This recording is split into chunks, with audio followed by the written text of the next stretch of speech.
Acá con así un poco de recordatorio de los sistemas geocéntrico y heliocéntrico. Eso tiene que ver también con la concepción del mundo, cuando vemos que las culturas antiguas se refieren al universo como una esfera en la que coinciden sobre ellos la bóveda celeste, que se llama cielo en algunas culturas ya un tanto más recientes, y la parte inferior es el inframundo, lo que eventualmente se convierte también para las culturas, especialmente en Occidente, en lo que se llama el infierno. Pero pues en esa construcción del universo, la Tierra está en medio del universo y es plana. A eso se le llama sistema geocéntrico. Es este que veíamos por acá. La Tierra está en medio. O sea, imagínense que el mismo sistema que les mostraba de la esfera con la bóveda celeste encima, el inframundo abajo, el mar alrededor y la tierra plana en medio, pues entonces es básicamente lo mismo. Lo que estamos viendo acá es como la dimensión de la bóveda celeste. Todos los astros que ellos observaban, pues los ubicaban en ese lugar. Era bueno, pero ¿cómo sabían, por ejemplo, de los planetas, de las estrellas? Pues sí los reconocían como astros, pero no sabían todo lo que actualmente nosotros sabemos como ellos. Eso es un error, el tratar de establecer, pues, que lo que nosotros sabemos actualmente era un conocimiento que ellos ya tenían. Ellos sí se adelantaron con algunos conocimientos, o el reconocimiento, el descubrimiento, quizás será, de algunos de estos astros o las constelaciones, por ejemplo, las nombraron ellos primero. Eh, los planetas igual, ellos ubicaron algunos astros en la bóveda celeste que se movían de una manera diferente que lo hacían alrededor, el resto. Entonces le daban características diferentes. Por eso vamos a encontrar luego que los sumerios tienen dentro de los vestigios que dejaron idiomórficos, gráficos, algunos también sobre las tablillas de barro, aparecen astros, aparecen mapas, digamos, de la bóveda celeste. Entonces es por eso, no tiene nada que ver con esas explicaciones extravagantes, un poco exageradas que dan actualmente en algunos programas de televisión, pues que transmiten como si fuesen efectivamente ciertos, pero no es así. El sistema heliocéntrico es el que se reconoce o que reconoce la ciencia como el verdadero. Se sabe pues que el Sol es el centro de nuestro sistema solar, no del universo, sino solo de nuestro sistema solar, que nuestro sistema solar es parte de algo mucho más grande que se llama galaxia, que nuestra galaxia es parte de otro sistema mucho más grande que se llama universo. Y así pues, lo que luego dice, bueno, nuestro universo es parte de, ya eso a nivel de teorías, es parte de otro sistema mucho más grande en el que hay multiuniversos. Esa idea de Spider-Man de los multiuniversos o de Marvel, no sé qué otros manejan eso de los multiuniversos, pues es una teoría científica que establece que hay universos paralelos, o sea que a la par del nuestro existe otro universo. ¿Cómo lo comprobamos? Pues difícilmente, pura teoría, nada más con explicaciones teóricas que mezclan en algunos casos filosofía con física también, para establecer algunos elementos. Pero eso, bueno, no corresponde que lo revisemos a detalle por acá, solamente se lo menciono. ¿Hay alguna pregunta o duda sobre esto de los sistemas heliocéntricos o geocéntricos? No, todo está claro. ¿Qué les ha pasado este día? Hay demasiado cliente. No, todo está bien, Lick. Muy bien, gracias. Claro, Lick. La historia no deja sin palabras, Lick. Casi al contrario, Todo bien. que hablen. Fíjense que otra cosa tal vez sobre eso es que lo del sistema heliocéntrico tampoco es que sea así como tan antiguo. Eso sí, han existido avances bastante grandes en estos últimos siglos. Si hablamos del siglo XVI, es el año 1500, o sea, tenemos alrededor de unos 500 años de estar ya teorizando, comprobando a través de la ciencia o las ciencias el sistema heliocéntrico. O sea, es poco tiempo si lo comparamos a lo mejor con unos 8000 años en los que lo que se manejó fue el sistema geocéntrico. Por eso es que hace un poco chocante a veces que pues, nosotros que estamos en esta área, digo área de la ciencia, pero de la educación también, de repente aparezca gente y lo observamos y que le dan bastante preponderancia que está hablando de cosas que fueron superadas hace ya muchos siglos, como lo del terraplanismo, por ejemplo. Pero bien, eso entonces nos da pie para entrar en otra de las explicaciones que existen acerca de cuál fue el origen, porque acuérdense que esta segunda parte de la sección introductoria de la materia tiene que ver con el origen, de dónde venimos. Entonces, con esto de dónde venimos, la teoría evolucionista es la segunda manera de explicarla. Esta es la que aporta pruebas. La que estuvimos viendo, la teoría creacionista, o las teorías creacionistas, porque no es solamente una, son nada más cuestiones de fe, en el caso de la religión actual, y cuestiones mitológicas si lo hablamos de las religiones que ya no tienen una vigencia como la religión actual. O sea, no es una religión viva, sino que solamente conocemos de ella a través de lo que se dejó escrito.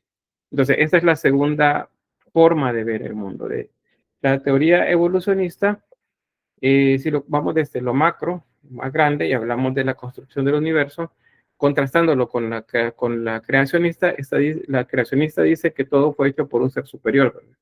En el caso de la evolucionista, hablan de también diferentes posiciones en las que se establece cómo pudo suceder ese primer inicio. ¿Alguien sabe una de las teorías, quizás la más popular o la de las más populares sobre el origen, según los evolucionistas? ¿Sí, Natalia? Si no me equivoco, es cuando venimos del mono. La teoría evolucionista que nosotros provenimos del mono. Sí, vaya, ahí solamente hay una corrección. Sí tiene que ver con esa teoría, pero en ningún momento de la teoría dice que nosotros vengamos del mono. No, en ninguno lo dice. Eso es una, digamos, caricaturización que se hizo desde la época que Darwin hizo los postulados. Y lo que pasa es que él nos asemejó a los monos a partir de generar un árbol, digamos, genealógico que nos acercara a un ser que nos emparentaba. Este ser se llama homínido. Los homínidos son los que nos emparentan con los monos, pero no significa que nosotros descendamos del mono, son ramas diferentes de la evolución. ¿Sí, Ricardo? No sé si sea la teoría evolucionista, pero yo había leído de que nosotros fuimos una especie de, te podría decir, de un mamífero, mejor dicho. Fuimos un mamífero, pero a comparación de los monos o los otros animales que están aquí, que se nos compara, nosotros sí pudimos evolucionar, al contrario que ellos no llegaron a una evolución como la que nosotros tuvimos. O sea, nosotros trascendimos, de ahí evolucionamos. Muy bien, ahí nos habla de ritmos también dentro de la misma evolución, o sea, algunos no evolucionan al ritmo que los demás. Stephanie. La teoría del Homo sapiens. Esa creo que es lo que dicen mis compañeros que dicen lo del mono es del Homo sapiens. Creo que esa es. Sí, el Homo sapiens es parte de lo que se ha ido como complementando a partir de los postulados que hizo Darwin. Igual Darwin no inventó nada, lo ordenó, porque aparte de él, antes ya existían quienes hacían planteamientos acerca de procesos evolutivos, pero no es que Darwin se inventó todo. Pero sí, el sapiens es parte de todo esto. ¿Alguien más? Pero si vamos más allá todavía, no solamente pensemos en el origen del ser humano, cómo fueron hechas las cosas que estaban antes del ser humano. Alison y luego Stephanie. Creo que está también la evolucionista. Uh-huh. Sí, es la Ajá, bueno, creo que es una síntesis moderna, creo, ¿no? La evolucionista tendrá de los postulados así más ordenados, tendrá más o menos unos 150, 170 años por ahí. Es relativamente nuevo. ¿Qué más? Bueno, tengo aquí, según me parece, Stephanie, Mónica y déjenme ver qué más. Bueno, tengo Mónica y Naomi. Tal vez, teoría de cómo se creó está la del Big Bang, pero evolucionista, no sé, pero la que se creó las cosas del Big Bang. Está muy bien, ahí vamos ya de lo macro, ¿verdad? De lo más grande, cómo se crearon las cosas. El Big Bang es una manera de explicarlo. Mónica y luego Naomi. Bueno, la teoría de Darwin era que, pues, la evolución iba más relacionada también a la selección natural. No es tan sencillo como, sí, uno solo quiso ser hombre y fue evolucionando. O sea, lo que Darwin exponía es de que mediante la selección natural, iba evolucionando, iba quedándose el eslabón más débil, podríamos decir, y iba predominando más la genética, podríamos decir, que perduraba, la que tenía buena genética, la de cazador, y también por eso es de que se entiende que la evolución no solo es que el chango empezó a caminar en las patitas, Muy bien, tiene que ver con algunos cambios que son permanentes y otros no. Los permanentes son los que permiten ese cambio evolutivo, ¿verdad? O sea, hacia algo que mejora ¿qué sería? El cambio va siempre en la idea de la mejora de la especie. Tengo a Naomi. Bueno, no sé si esto contaría como una teoría evolucionista, pero creo que sí estaba como un poquito asociada a lo que dijo el compañero al principio. Yo había escuchado, bueno, había visto en un video que está como la teoría de que cuando estamos en el vientre de nuestras madres parecemos como una especie de lagartijas, por así decirlo.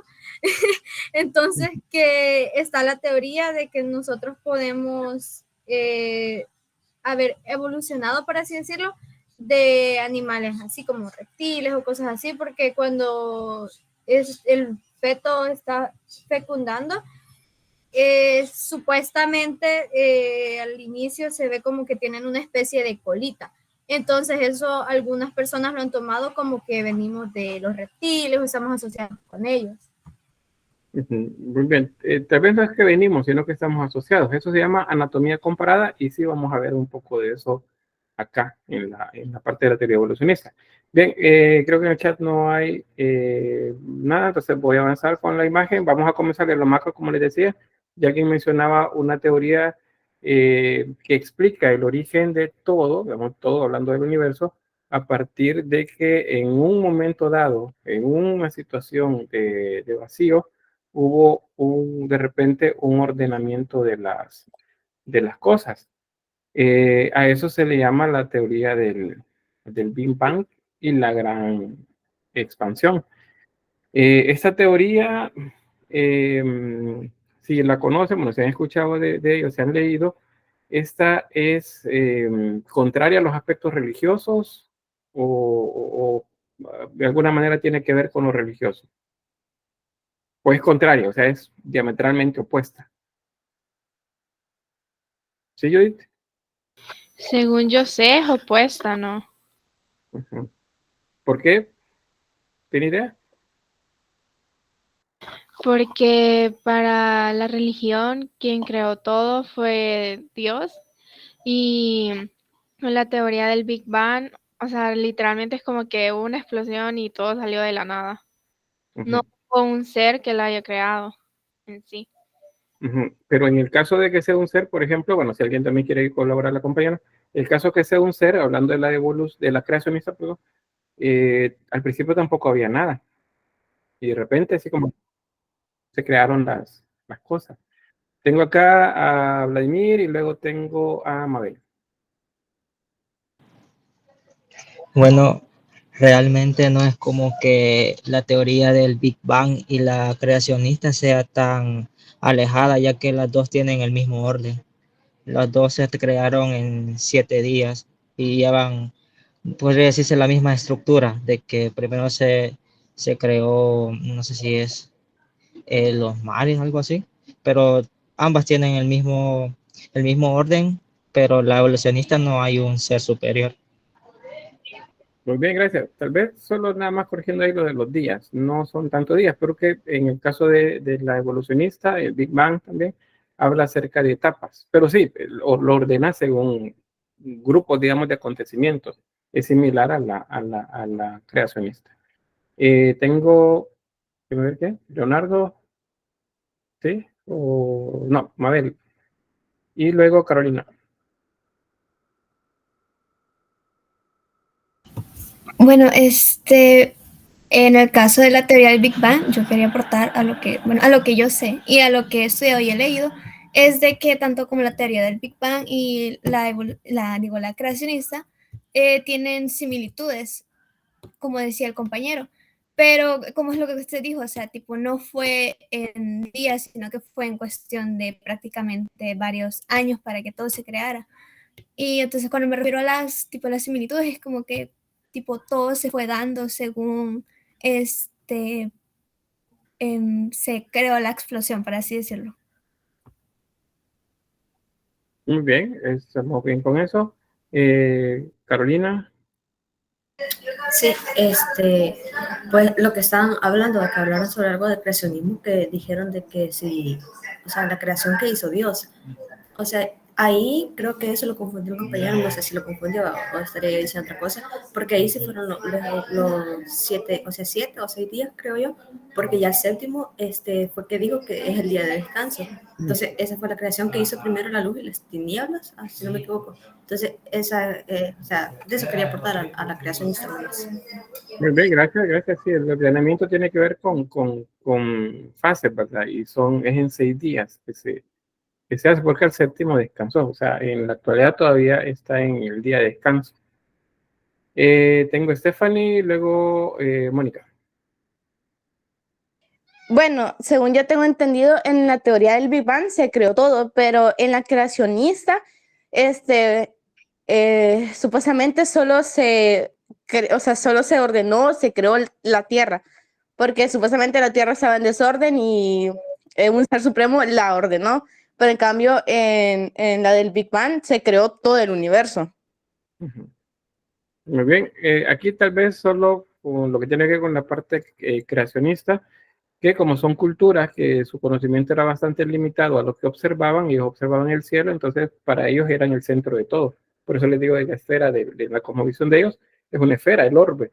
La parte de arriba es la bóveda celeste y la de abajo el inframundo. Pero sí está bien el aporte. ¿Qué más tengo por ahí? Mónica y Alison. Sí, prácticamente lo que dijo mi compañera, que en la teoría creacionista específicamente se basa un poquito más en la Tierra, en cómo se formó la Tierra y no tanto en el universo, mientras que la teoría del Big Bang todavía aporta de que primero fueron las nubes de gas caliente, si no me equivoco, las estrellas y por último los planetas por la densidad de la materia. Creo que así era el orden, no estoy segura. Pero creo que también esa es una de las diferencias muy marcadas. Primero de que, como usted decía, ellos se basaban más en lo que veían y ellos, pues, la única referencia que tenían era la Tierra. Mientras que en la teoría del Big Bang podemos apreciar de que en realidad la teoría abarca todo bueno, en este caso el sistema solar, pero también el universo en sí. Muy bien, gracias. Alison.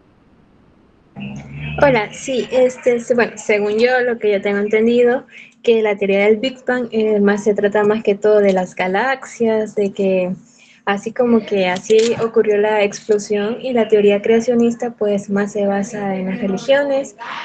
Más que todo se podría decir que en la Biblia dice que estaba dice los días en los cuales se fue creando la tierra, el cielo, los animales. Entonces, eso. Muy bien, gracias. Bien, creo que en el chat tampoco, bueno, no sé, ya estamos, Alison, sí, ¿verdad? El chat sigue todavía ahí en pausa.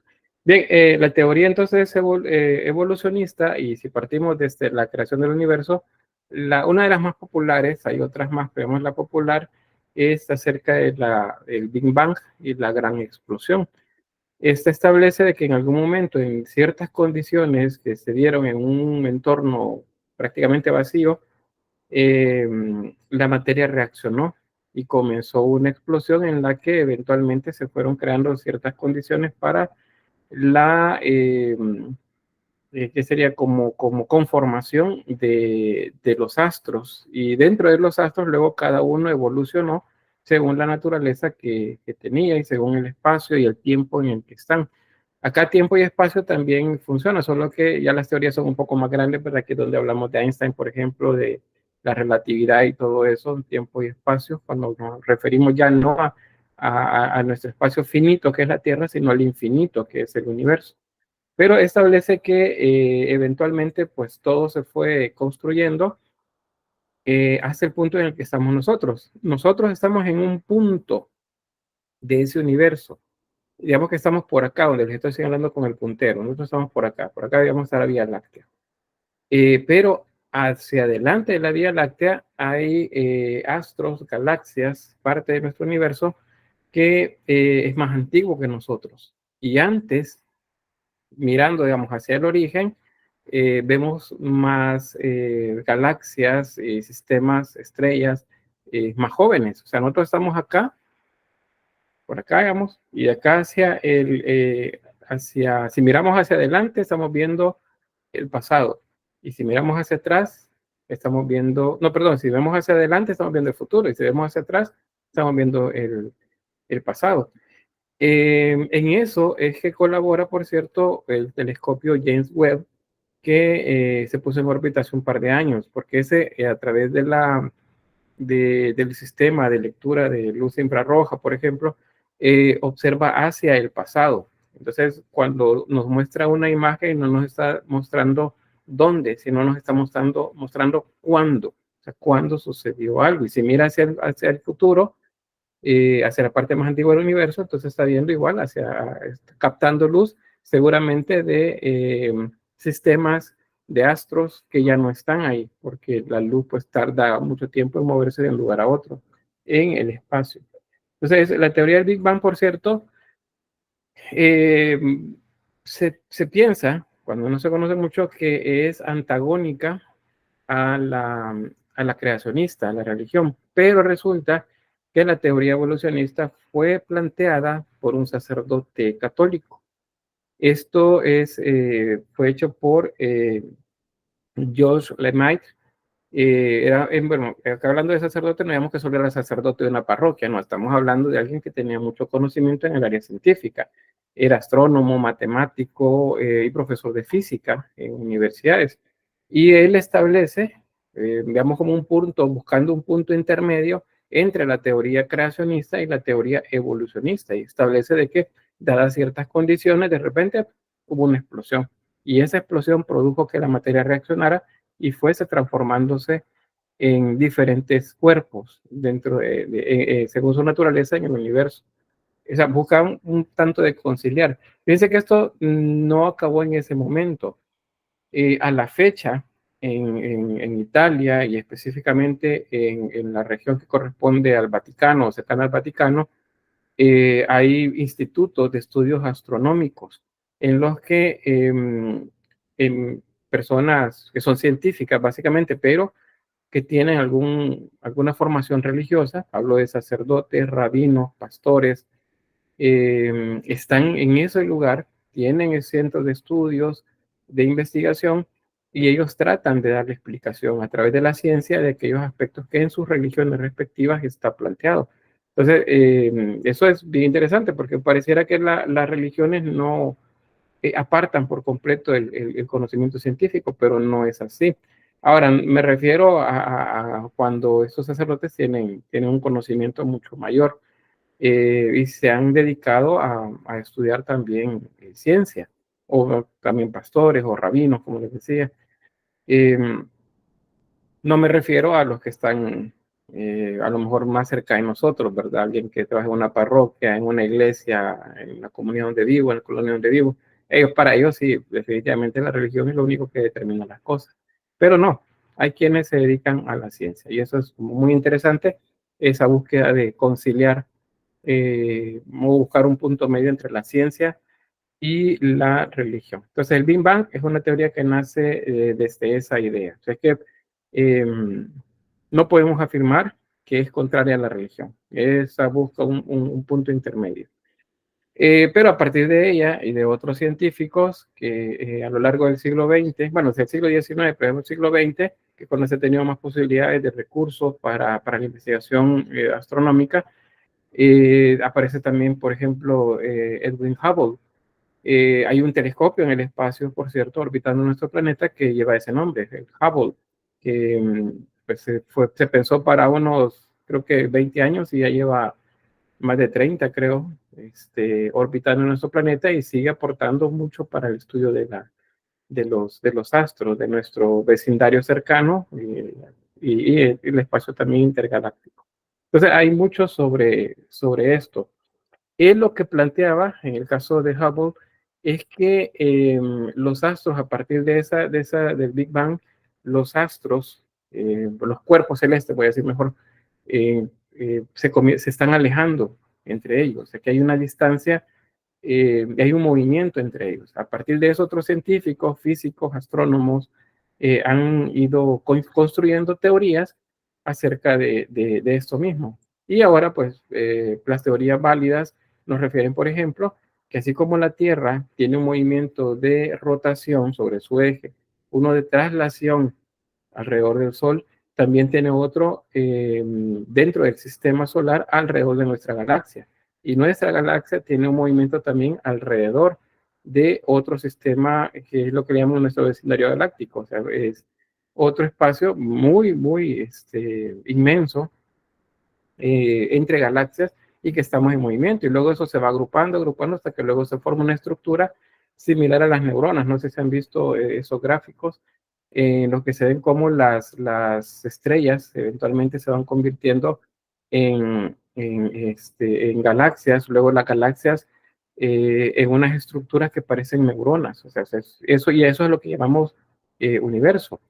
Y luego vienen ya las teorías un poco más, que van más allá, que mezclan también un poco de filosofía, que hablan acerca de los multiuniversos, universos paralelos a la par del nuestro, en las que las leyes pues, de física son diferentes a las nuestras por acá. Entonces, por ahí van esos planteamientos. Luego, los gráficos que se tienen acerca de esta estructura que se creó a partir de la gran explosión en la que se crea, pues se inició el universo, establece que el universo tendrá unos 13.700 millones de años, más o menos. Es decir que por acá, en la parte más externa de esa explosión, se está en 13.700 millones de años. Nosotros estamos, decíamos, más o menos por acá. Creo que andamos por menos de 10.000 millones de años de haber aparecido en el universo. Y hacia atrás, o sea, hacia nuestro pasado, hay todavía regiones del universo en las que se siguen creando estrellas y se siguen creando astros también. Según esta teoría también, en algún momento esta expansión, ese alejamiento del que hablaba Hubble, se va a detener y entonces va a comenzar otra vez, en sentido contrario, a encogerse y se va a producir una implosión. Es decir, el universo va a implosionar. ¿Cuándo sucederá? Pues probablemente en una cantidad de años mayor a la que tiene de existencia el universo. Pero todas esas son teorías y no son tan comprobables físicamente todavía porque pues la ciencia apenas va aprendiendo cómo ir leyendo esto, cómo irlo comprobando. Pero, por ejemplo, postulados de Einstein de hace alrededor de 100 años, poco menos de 100 años, actualmente ya son comprobados. Otros postulados, como los de Stephen Hawking, de hace unos 50 años, pues ya se van comprobando. Otros están, ¿cómo se llama? ¿Cómo se dice? Están descalificando. O sea, dicen, no, esto no es cierto. Esto se planteó así en aquel momento y todos creímos que era así, pero no era cierto. De hecho, el mismo Stephen Hawking se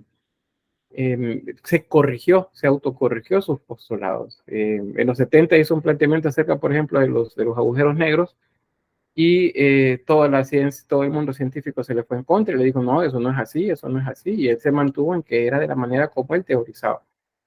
Alrededor de los 90, a finales de los 90, él dijo, miren, fíjense que ya a la luz de todo lo que ahora conocemos, la verdad que sí es cierto, me equivoqué, digo, lo que planteé en los años 70. Pero ¿saben qué? Les dijo, ustedes tampoco tienen la razón, porque la explicación es esta, y planteó una salida alterna, teórica, a los planteamientos que que hacía. Todavía eso, por ejemplo, es algo que sigue en construcción. Probablemente pasarán muchos años todavía en las que no tendremos como la certeza todavía. Y si la hay, pues ahí están los documentos, solo que por nuestra área, pues son documentos a los que no les tomamos tanto apego. No leemos mucho acerca de física, astrofísica y las teorías nuevas estas que hay ¿cómo se llama? Bueno, teorías físicas acerca del universo. Pero bien, avanzo. Ya particularmente en nuestro planeta, pues se establece alrededor de 7.000 millones de años la construcción o el enfriamiento de nuestro planeta y las primeras condiciones que se fueron dando para que eventualmente aparecieran, si no la vida como la conocemos, por lo menos los ambientes químicos para que la vida luego se desarrollara. Entonces, bueno, primero en el diagrama del lado izquierdo, ahí tiene la escala de tiempo geológico, eso se llama de esa forma. El tiempo geológico se puede comprobar a partir de los estudios de los suelos, de las montañas, pues de todo eso se puede saber o se puede más bien deducir qué es lo que pudo suceder en nuestro planeta. Entonces, a partir del conocimiento recogido a lo largo de los siglos, últimos 500 años, serían 5 siglos, se ha establecido ese ordenamiento por eras, periodos, épocas y edades. De esa manera, la era contiene periodos, los periodos tienen época, especialmente en la última era, y esas épocas también se pueden establecer en tiempo, hace cuánto comenzaron. La más antigua es la precámbrica. Acá estamos hablando de la Tierra cambiante, eventualmente enfriándose. Luego tenemos la paleozoica, son los primeros seres unicelulares que aparecen entre el primer periodo, que es el cámbrico, y el último, que es el pérmico. Pues la vida fue evolucionando y fueron apareciendo pues los primeros seres acuáticos. Estos se desarrollaron en un ambiente acuático. Luego en la mesozoica, que es la llamada era secundaria, resulta que acá se divide en 3 periodos, que son el Triásico, el Jurásico y el Cretácico. En esos 3 es donde se han encontrado vestigios de grandes reptiles y algunos otros seres que no encajan digamos, en las características de los reptiles, especialmente los que eventualmente se transforman en mamíferos más adelante. Entonces, acá es donde encontramos dinosaurios. ¿Hay evidencia? Sí hay. Por más que luego la desinformación actual y toda esta idea de la cultura, ¿cómo le llaman? Postmoderna, pues diga que no. O sea, sí hay evidencias de esto. Luego sigue la era cenozoica. En la cenozoica se está dividida en 2 periodos. El terciario, que se divide en las épocas Plioceno, Mioceno, Oligoceno, Eoceno y Paleoceno, que es el más antiguo, que va entre los 65 a los más o menos 2 millones de años de antigüedad. La gran extinción, por cierto, del periodo, ¿cómo se llama? Cretácico, porque no fue en el Jurásico, sino en el Cretácico, son 65 millones de años. De ahí en adelante, el dominio de los grandes reptiles comenzó a decaer de manera abrupta. O sea, un cambio muy grande que sucedió en la Tierra. Luego siguieron existiendo cambios climáticos. La Tierra, bueno, en el diagrama que ven a la derecha, ahí observan cómo los continentes se van conformando, se mueven. Esa es la estructura actual. Y se puede inferir a partir de la evidencia geológica que esto se estuvo separando, juntando y separando. Bueno, ¿cómo lo sabemos? ¿Cómo pueden decirme?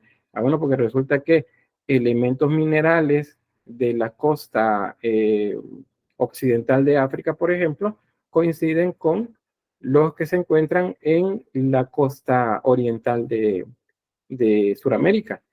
O el caso de Norteamérica, por ejemplo, coincidencia entre elementos, y aparte de eso también en fósiles que están en la costa, la costa este de Estados Unidos, coinciden con las costas al oeste de Europa y del círculo polar ártico. Entonces, eso es lo que da certeza sobre esto que estamos viendo por acá y los planteamientos que se hacen de la teoría evolutiva.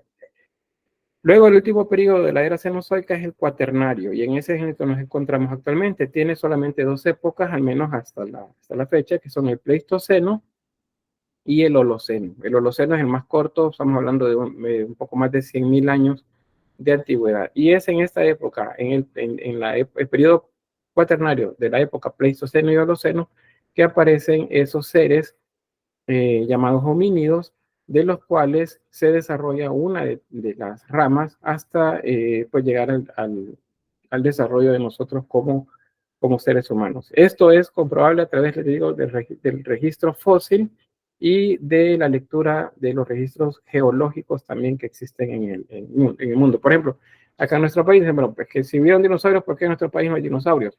Pues bastante fácil la respuesta, porque resulta que Centroamérica no existía en esta época. En la época de los dinosaurios, que es Triásico, Jurásico y Cretácico, Centroamérica no existía. Estaba en el fondo del océano.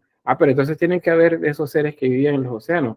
Sí hay, en algunos lugares se han encontrado y están en las regiones más al norte de nuestro país.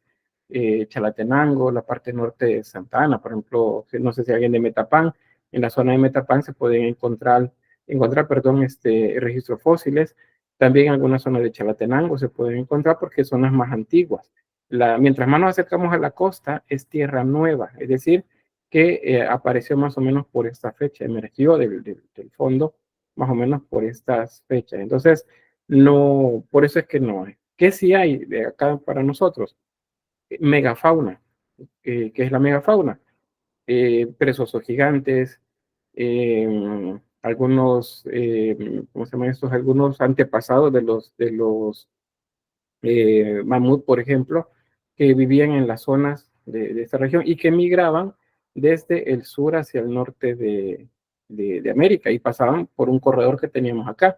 Había un abrevadero, si lo podemos como ilustrar, es como un lago en el que las especies se detenían algunas para poner huevos porque había suficiente comida en el lugar, y luego seguían un camino de migración hacia el norte, o luego del norte pasaban por acá, se detenían en esta zona y luego seguían hacia el sur. ¿Dónde hay algunos de esos lugares? Pues fue en la región de Apopa. Hay un río, el río Tomayate, pues ahí se encuentran vestigios de la megafauna. Lamentablemente, pues en nuestro país no ha cambiado en los últimos, digamos, 5 gobiernos en cuanto a las políticas de preservación y rescate de estos lugares. Entonces, digamos que estos lugares están ahí, pero nadie les pone atención. Pero en el río Tomayate se han encontrado vestigios de mamíferos gigantes, lo que se llama la megafauna, y de otros tipos de mamíferos también. Y seguramente hay más, que está aterrado bajo diversas capas, tanto de las erupciones volcánicas que hemos tenido, como derrumbes, deslaves y demás. ¿Dónde podemos encontrar algunos vestigios de eso? Bueno, tenemos un museo en San Salvador que se llama Museo de Historia Natural de El Salvador, y ahí hay bastantes vestigios de esto, de lo que se ha conseguido. Hay mucho que sacaron del río Tomayate hace unos 20 años más o menos. Eso mucho está según le preguntaba a un amigo que trabaja en restauración en el MUNA, me dice que está en el Museo Nacional de Historia Natural, el que está en el Parque Saburo Irao, de aquí de San Salvador. Ahí dice que está preservado, pero no todo está en exhibición, por no decir nada está en exhibición. Pero en el MUNA también tiene algunos que otros por ahí. Bien, ahí he hecho el planteamiento general. No sé si hay preguntas o algún aporte. ¿Sí, Carolina? Sí, hay algún, o sea, digamos, porque aquí en este país casi no se preservan ese tipo de cosas históricas, pero ¿cuál se podría decir que es uno de los más? Una duda nada más. De los que más tienen vestigios de cuáles. o sea, de cosas, ¿cómo le puedo explicar? Como históricas, porque acá, como usted bien lo estaba diciendo, casi no se preservan ese tipo de cosas o no le dan la importancia que se debe. Entonces todo eso se viene perdiendo al final. Bueno, quizás Honduras y Guatemala son de los lugares donde más atención le prestan a ese tipo de hallazgos, porque lo ven desde el punto de vista turístico también. Entonces, es sustentable a nivel turístico a la región y por eso le agregan mucho interés. Medio encuentran algo y es un boom. Por ejemplo, en Honduras, ustedes buscan, por ejemplo, dinosaurios en Honduras, pues ellos tienen una su teoría, casi que leyenda, en la que hablan acerca de que se encontraron vestigios de dinosaurios en Honduras y que luego se robaron los restos, los llevaron para Estados Unidos. Y pues ellos buscan y tratan de sustentarlo y hacen conferencias y todo. Acá se encontraron esos vestigios en el Tomayate y pues los recogieron, los que estaban visibles, y ahí quedó todo. No sé si le compraron los terrenos al señor de la parte del río donde aparecieron, pero de toda esa zona debe tener una gran riqueza. Hace 2 años se encontró aquí en el río, no me acuerdo cómo se llama, el Arenal, no sé, por la zona de San Bartolo, si mal no recuerdo, pero es Ilopango, la zona entre Ilopango y Tonacatepeque creo que está. Hay una quebrada que se llama el Pacún ahí, y un TikToker, un profesor de letras de un instituto privado, pues él dijo, bueno, viene aquí cerca de mi casa, en este lugar, alguien me vino a avisar y resulta que he encontrado esto, y mostró, y hay estructuras que quedaron sepultadas por la erupción volcánica del volcán Ilopango. Es, digamos, otra joya de Serén, solo que es anterior a Joya de Serén y tiene una importancia grande. ¿Por qué? Porque al parecer la erupción fue de imprevisto, no como en la zona de Joya de Serén, que la actividad volcánica hizo que la gente eventualmente fuera abandonando los lugares. Por eso no se han encontrado cuerpos, al menos hasta la fecha, en Joya de Serén, aunque Joya de Serén tendrá un 12% nada más de excavación de todo el terreno, para que tengan idea de todo lo grande que es y todo lo que se ha buscado. En este lugar, pues él mostró las imágenes, las estructuras, están ahí las casas que se cayeron, tienen todavía las vigas, tienen los pilares, tienen vestigios de la, ¿cómo se llama esto? De la palma con la que cubrían los techos. Encontró y mostró él un lugar donde al parecer era la bodega, donde tenían alimento, ahí hay cacao, jocote, semillas de jocote, maíz, o sea, alimentos. Prácticamente no les dio chance de sacar nada de ahí. Y bueno, alguien llegó y como alguna gente cree que en esos lugares hay oro, llegó en la noche y comenzó a saquear todo, a revolverlo todo, tratando de encontrar algo. Y lo único que se logró después de ese atentado ahí fue que pues el CAM y la policía acercaran el lugar. No hubo nada más. Y eso hasta ahí ya lleva 2 años, o sea, en 2 años ya tuvieron que haber hecho algo, pero creo que lo único que hicieron fue tirarle unas carpetas encima y nada más. Lamentablemente en nuestros países a veces se ven las cosas. Ojalá ustedes logren ver, porque no sé si yo, para que tengan idea de las pocas esperanzas que tengo que eso lo arreglen pronto, ahí se establezca también algún sitio como Joya de Serén, donde pues, se puede observar cómo era la vida del ser humano. Y son esos lugares muy importantes. Imagínense, en ningún lugar de Mesoamérica, de México a todo Centroamérica, y me atrevería a decir parte de Sudamérica, no hay ningún lugar igual a Joya de Serén.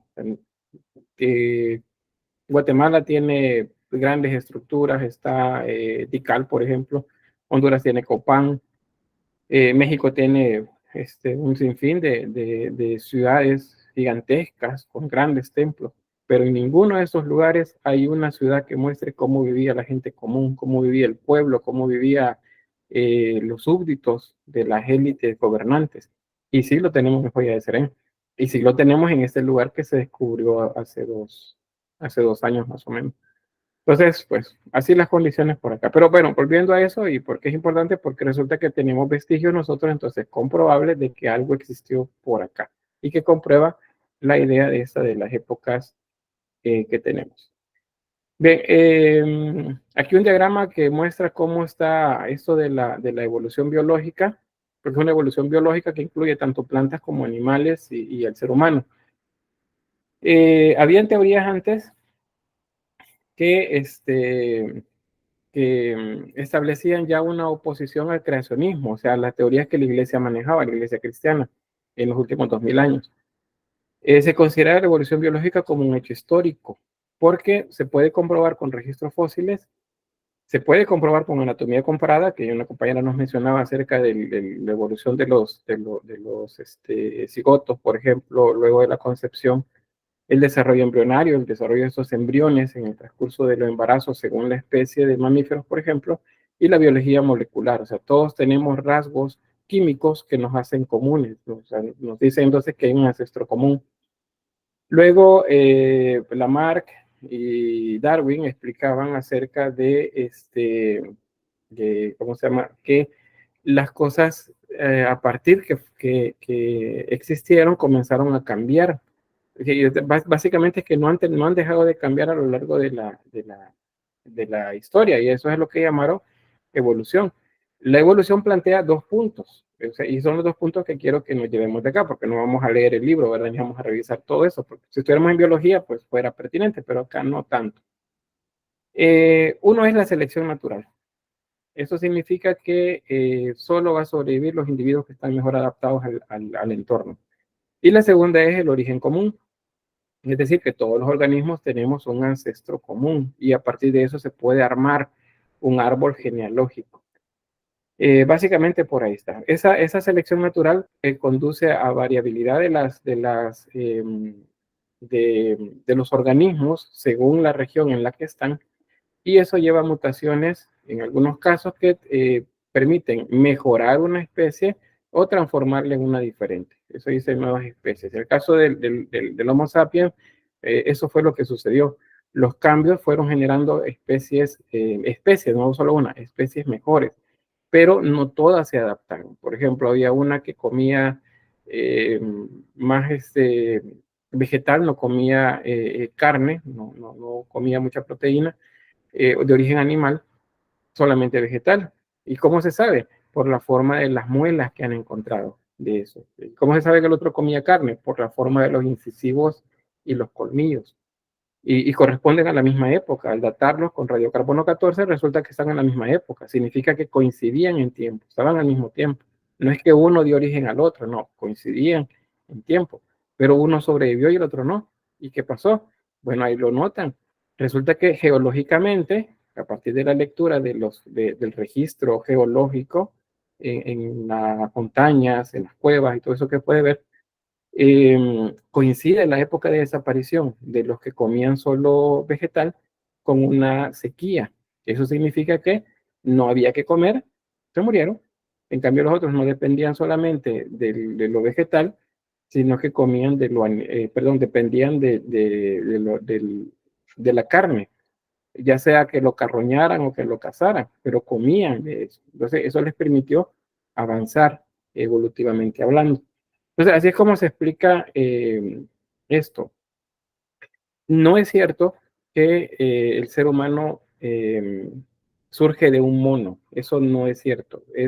El término es homínido, y no es solo un homínido, hay muchos homínidos, y dentro de ellos pues se va armando. Ahora, hace 50 años, por ejemplo, se decía, por ejemplo, que uno de los homínidos, que es el neandertalensis, era antecesor del Homo sapiens, del sapiens.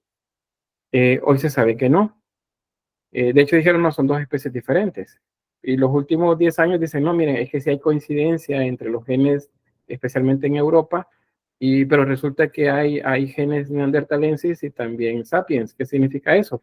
Que ambas especies se mezclaron. O sea, tuvieron pareja y tuvieron hijos, mezclándose las especies. Y de esa manera surgió un ser diferente. Entonces se puede rastrear actualmente y probablemente en la medida que avancemos con más nuevas maneras de hacer lectura química, física de los vestigios encontrados, pues vamos a ir encontrando más respuestas todavía. Resumiendo lo de Darwin, él solamente hablaba, bueno, él hablaba principalmente de dos cosas, la comunidad de descendencia y la selección natural. Les digo, son los dos postulados que quiero que nos enfoquemos. Descendemos de un ancestro común, eso es lo primero. No es un mono, en el caso de los seres humanos. Hay homínidos, acuérdense, homínidos. El mono es otra rama. Se integran evidencias a favor del hecho de la evolución. ¿Cuál es? Bueno, ya lo vimos, el desarrollo embrionario, registro fósil, y a partir de eso, por cierto, se establece algo que llaman una cadena de fósiles. Si han escuchado ustedes a veces en películas o en algún texto o en algún documental que hablan de un eslabón perdido. Los eslabones son cada uno de los trozos de la cadena. Entonces, imagínense ustedes, tienen una cadena de 50 eslabones, pero no la tienen completa, la cadena está rota, está separada. En algunos casos le faltan 3 eslabones, en otros le falta solo un eslabón, en otros de repente el segmento es bastante largo. Entonces, así es como se puede graficar la evolución o los registros fósiles que tenemos. O sea, no está completa la cadena. No se puede decir todavía al 100% de un espécimen homínido a nosotros que la línea ha sido directa. Todavía falta y se van encontrando porque se ha ido complementando esa cadena para ir rellenando esos espacios con esos eslabones perdidos. Y ahí llegamos pues a una estructura que es más, ¿cómo se dice?, más creíble en cuanto a los fósiles. Luego lo otro es la naturaleza favorece al más adaptado. Esto es la selección natural. Establece el cambio como mecanismo, establece el mecanismo del cambio evolutivo. Quien mejor se adapte es el que mejor va a sobrevivir. Si de repente nosotros, ahorita que estamos, siempre ha habido calor por esta fecha. Marzo y abril son los meses más cálidos en nuestro planeta, en nuestro país. Hoy con el escándalo de que tenemos una ola de calor encima. Alguien le dijo una ola de calor y a todo el mundo habla de una ola de calor. Siempre ha sido cálido marzo y abril, son los meses más cálidos. Algunos más, otros menos, pero eso ha sido así siempre. Ahora imagínense, ¿qué tal si esto se prolongara no durante estos 2 meses, sino durante 10 años?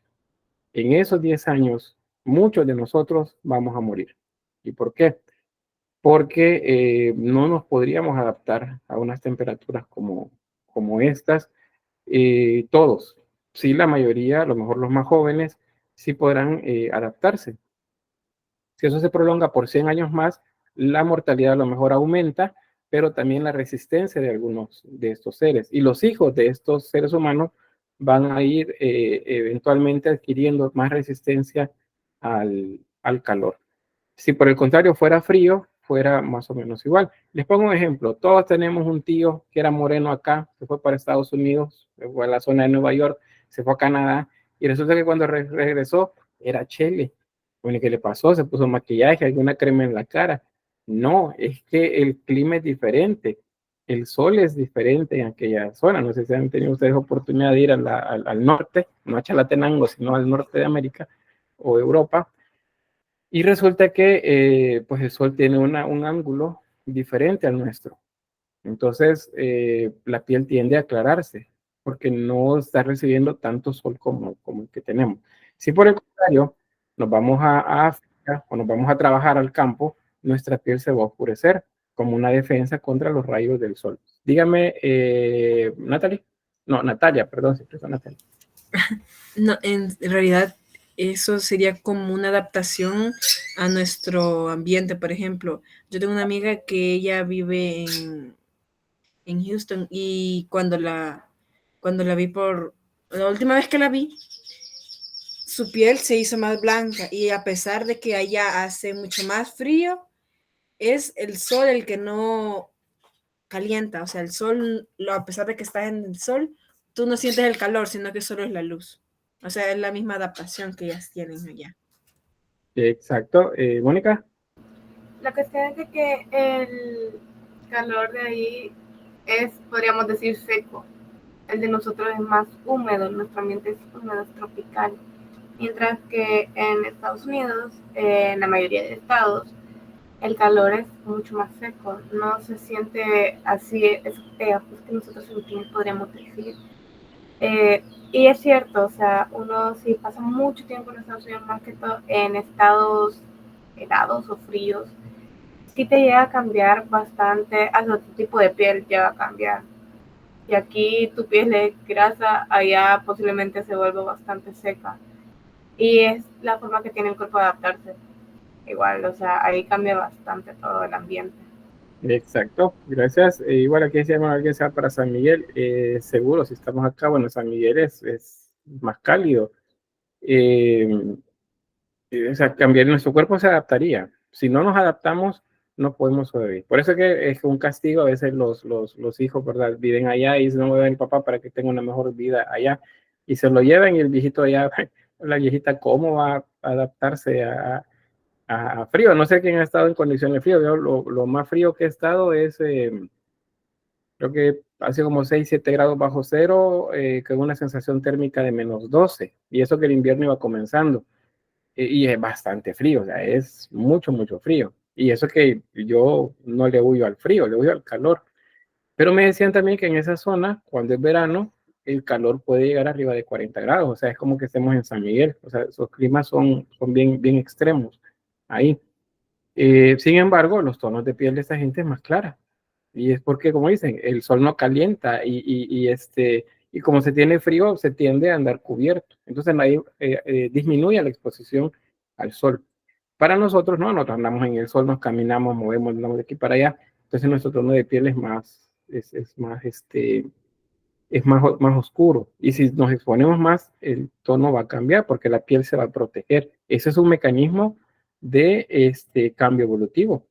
Y nuestros hijos, nuestros nietos, nuestros bisnietos van a ir heredando esos cambios, de manera que se van adaptando. Los que no se adapten van a morir, eso es completamente seguro.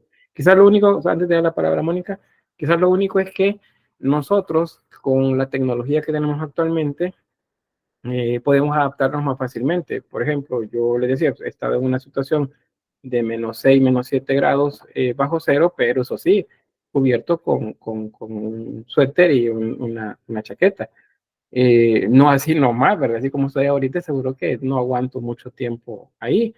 Y yo voy caminando a la par y luego veo que sale un primo y lo veo en chores y lo veo en camiseta y yo me estoy muriendo del frío. ¿Y cómo es posible? Pues ya no, el frío ya no lo sienten tanto como nosotros porque el cuerpo se adaptó. Entonces, esos son cambios evolutivos. En corto tiempo, no son en largo tiempo. Para que sea un cambio completo, tienen que pasar varias generaciones. Sí, Mónica, hoy sí. Sí, incluso lo podemos ver en el mismo país. Por ejemplo, las personas que son de departamentos más costeros tienden a tener la piel un poquito más pronunciada, se adapta mucho más al calor que estando, pues, por ejemplo, en la zona volcánica, en el Cerro Verde, todo eso que es un clima más frío, podríamos decir. La piel cambia bastante, de que es más clara, e incluso en la costa podemos ver a personas que hasta su tipo de pelo cambia, ya es más rubio. No es que se lo pinten, así es ya su cabello, y es una manera de evolución también. Además de que es cierto, cuando uno se expone a temperaturas extremas, y sí da mucha risa cuando uno va y uno todo envuelto y las personas ahí hasta sus shortcitos, camisas desmangadas y uno ahí que hasta con 2 pantalones. Da un poco de pena, pero ni modo. Aquí los vemos sufrir luego cuando vienen por esta época y vienen para Semana Santa y después no aguantan el calor, y nosotros estamos preparados un poco más para eso, aunque nos moleste. Ahorita siento que es una moda el quejarnos tanto por el calor, pero siempre ha sido cálido acá. Estamos en una zona de bosque tropical seco, entonces pues no es diferente. Solo la zona de Chalatenango ya va en cambio a un bosque tropical diferente, pero el nuestro estamos en una zona de Centroamérica donde pues es muy cálido. Bien, bueno, entendido creo que esto. Vamos a otro diagrama acá solamente para que vean pues que ese ancestro común del que se habla y que tiene que ver con química, que tiene que ver con procesos biológicos básicos originalmente, eventualmente se fueron separando en diferentes tipos de seres. Esto a lo largo de la era de las eras geológicas, hasta el punto en el que se separaron. Hace 50, 30 años, pues quienes estudiamos en esa época nos decían, hay 2 reinos, decían, el reino animal y el reino vegetal. Eso ya se ha descartado, actualmente se habla de 3 reinos. Ese tercero es el de los hongos. Los hongos no son plantas, no son animales, son otro tipo de ser vivo. Entonces, el reino fungi, algo así. No recuerdo si el nombre es ese. Sí, creo, no sé. Ok, Sí, gracias. creo. Es el reino fungi. Ese es. Fungi. Ah, bueno. El acento cambia. Bueno, pero entendido entonces que ya no son dos, son tres. Entonces vean cómo va cambiando también esto de conocimiento. Nosotros estamos ubicados en lo que se llama los metazoos, en los animales. O sea, nosotros pertenecemos al reino animal. Aunque nos pareciera que somos superiores y contradiga eso a lo creacionista, porque en la creacionista no somos animales. Dios creó a los animales para que nosotros nos sirviéramos de ellos, pero no somos animales. En esta no, nosotros somos parte del reino animal.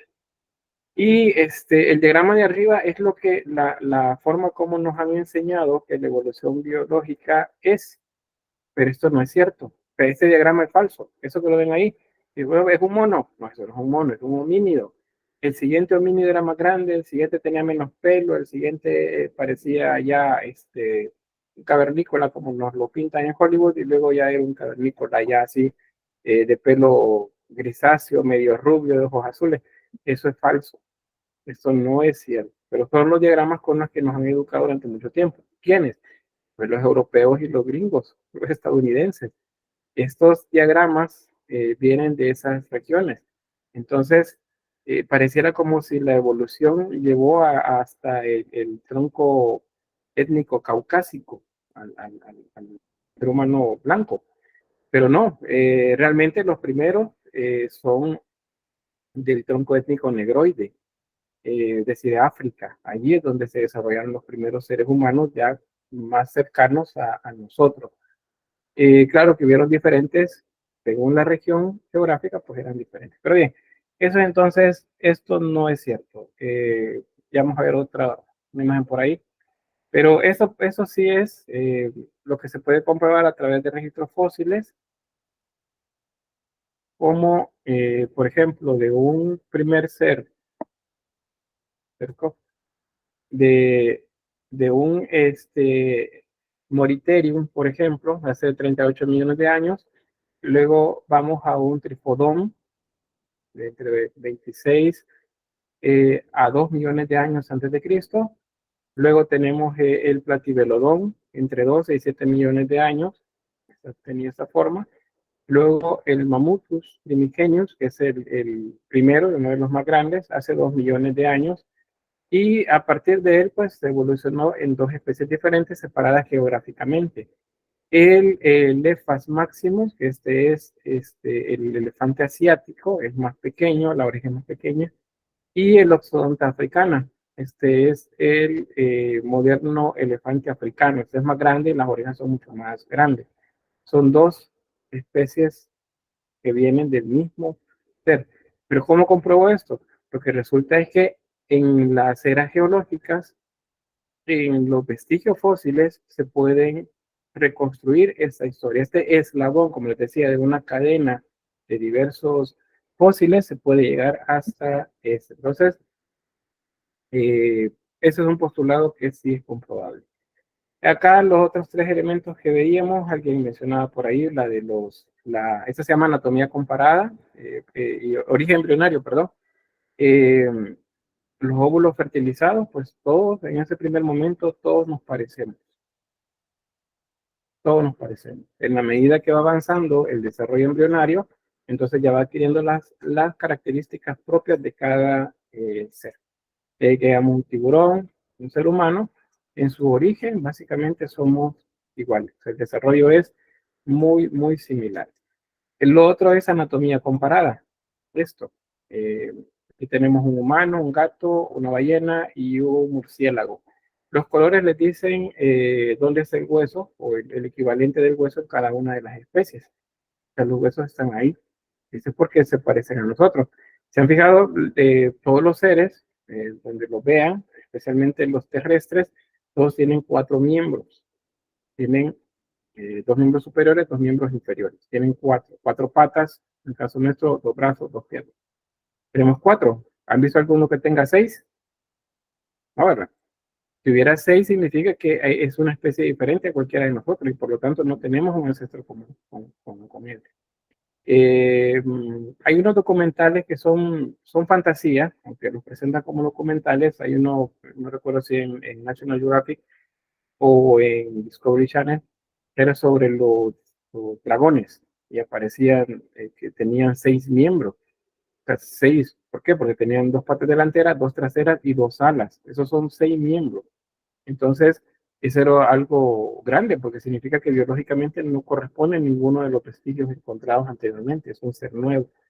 Eso es más fantasía que otra cosa, ¿verdad? Encontrado. Y luego el registro fósil, pues a partir de las diferentes eras geológicas, pues se pueden encontrar estos fósiles que demuestran que un ser pudo haber evolucionado, bueno, evolucionó más bien, pues a partir de un ser anterior. De ahí que se encuentran en diferentes lugares. Les digo que en nuestro país es raro, más bien la zona de algunas zonas de Chalatenango y Aprometapán, que sí se han encontrado trilofitos, creo que se llaman, son unos como moluscos muy antiguos que se han encontrado fósiles. Hay una zona aquí en San Vicente, en la Poza Azul creo que se llama. Bueno, recuerdo que fui una vez y allí se encontraban, o sea, es un lecho de un río y el río ha ido erosionando toda la zona, todo el paredón, y hay un paredón gigantesco de tierra blanca, como le decimos, en la que habían, al quitar un pedazo, bueno, el trozo que se caía, uno podía ver líneas, muchas líneas. Esas líneas son periodos en las que los sedimentos caían, se enduraban, luego venía una crecida del río o una tormenta, se llenaba de sedimentos, luego los sedimentos se asentaban, se enduraban y luego venía otras y así sucesivamente. Eso ahora se puede sacar, bueno, se podía sacar, se podía encontrar trozos tirados por todos lados, y si ustedes los quebraban a lo largo, lo abrían, encontraban hojas y esqueletos de peces también adentro. No eran todavía fósiles mineralizados, pero sí vestigio que el río cambió en diferentes momentos, quizás en los últimos 5.000, 10.000 años en esa zona. Entonces, esto es algo también comprobable. Vamos a ver una última imagen. Acá con lo de las iguanas, lo de la adaptación, es lo que quiero que veamos. Ya vimos lo de ancestros comunes, lo de la adaptación. Una especie puede evolucionar, puede mejorar y convertirse en algo diferente que supera al ser que era antes, a los seres que eran antes. O puede ser que una especie se divide en dos. En este caso, una especie A, una especie B. Aquí les pongo la imagen de unas simpáticas iguanas. ¿Cuál de estas iguanas creen ustedes en un ambiente natural, salvaje, es la que está condenada a desaparecer? Dígame, Mónica. La blanca y tal vez la celeste. La celeste, la que está abajo. Sí. Y la blanca. Y la blanca. Muy bien. Luego tengo Natalia. Yo creo que la que está más propensa a desaparecer podría ser la blanca y la amarilla, porque es muy difícil podría ser muy difícil de camuflarse en la naturaleza y también es objeto de presas para depredadores. Muy bien, gracias. Carolina.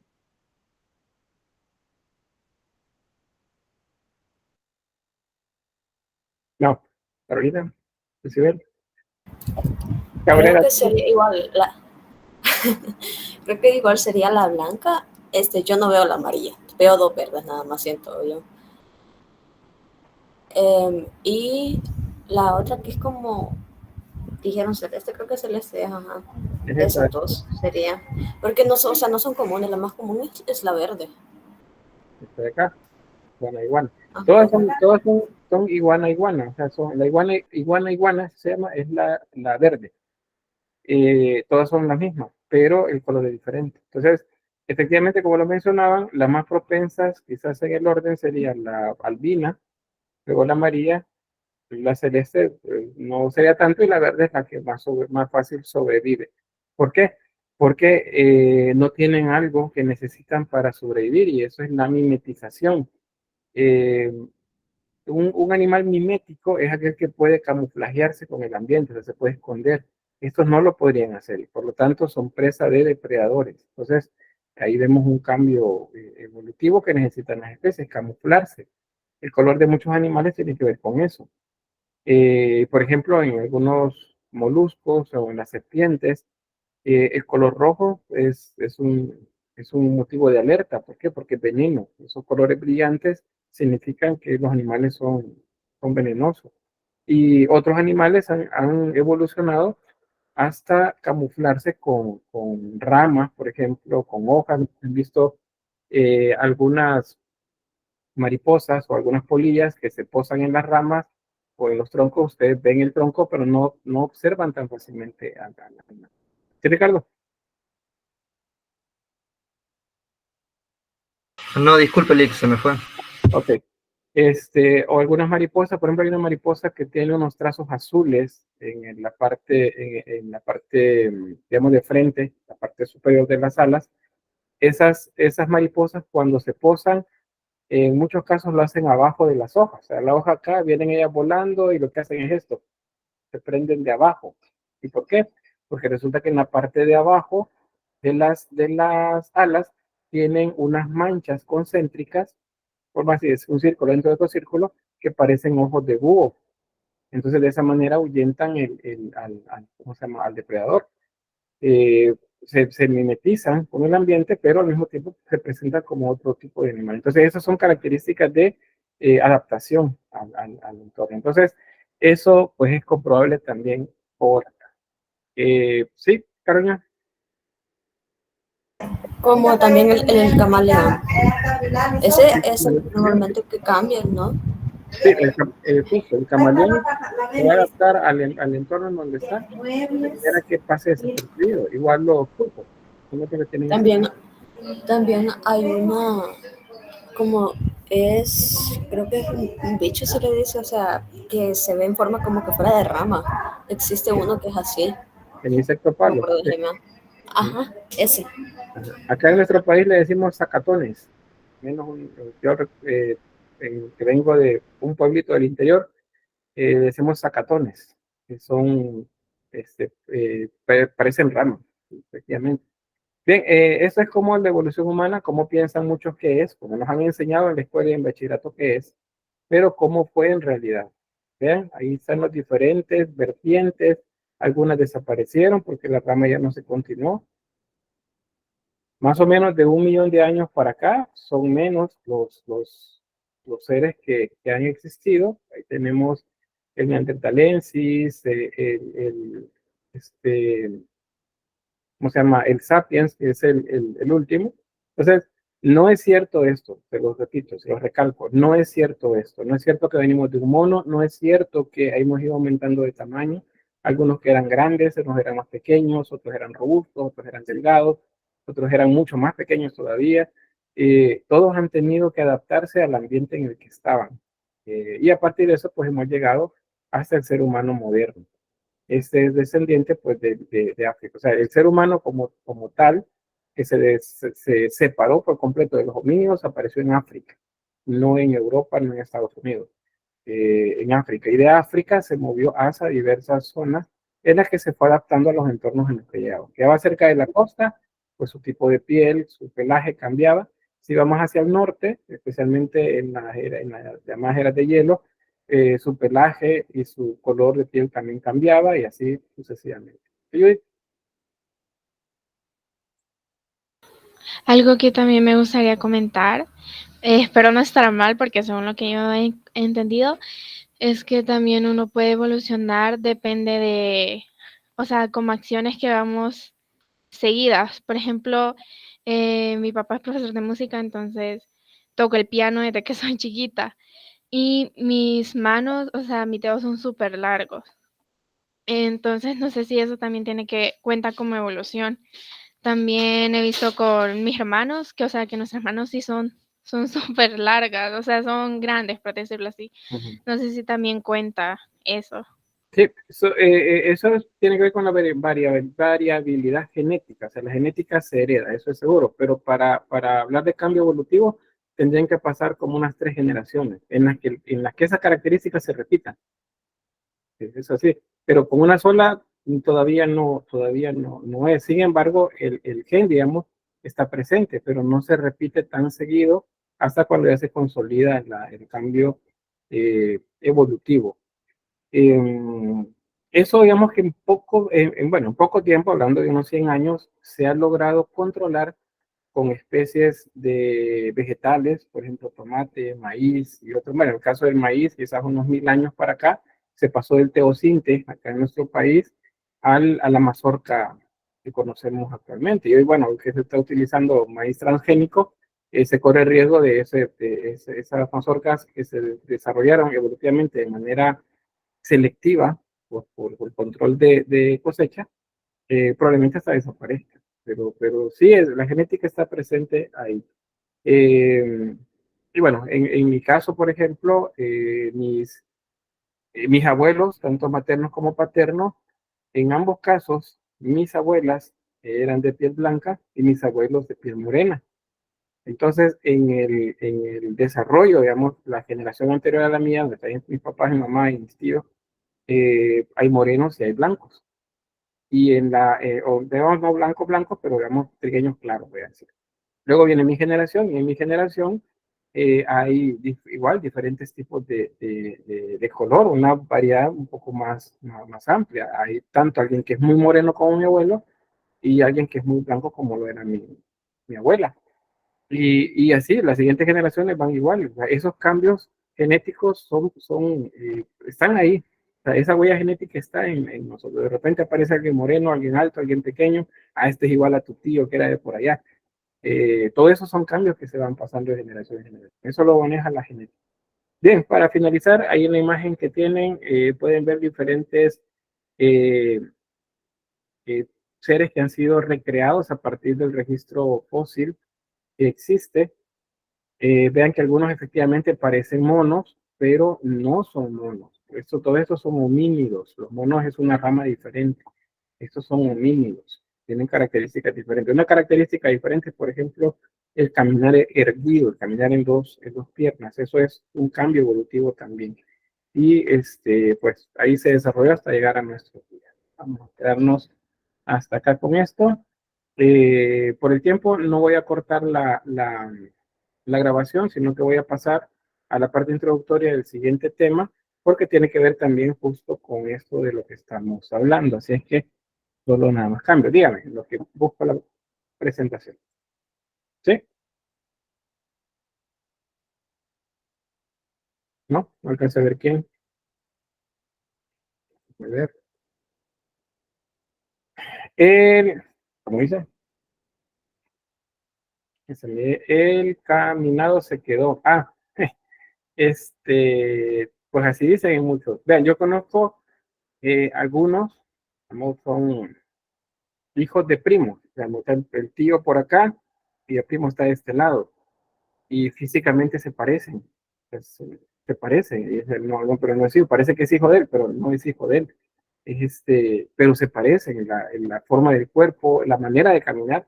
También eso se puede heredar. Algunos de ustedes se parecen más a su papá, otros se parecen más a su mamá. Eso es, o a su abuelo, o a su abuela. O no se parecen a ninguno. Y dicen, bueno, no, lo que pasa es que el tío y así sucesivamente comenzamos a encontrar estos que si son cuando a veces hay una tragedia, una persona fallece y de repente aparecen tíos que nunca habíamos visto, entonces vemos coincidencias con algunos de ellos. En mi caso, que es una familia bastante grande, tengo familia en San Vicente, en Cabañas, en San Salvador, en Sonsonate, en Chalatenango. Cuando por alguna razón alguien fallece y nos juntamos, pues entonces, bueno, estos son cheles, estos son morenos, estos son chiquitos, estos son grandes, pero de alguna manera nos parecemos en algo. Esos cambios permanecen.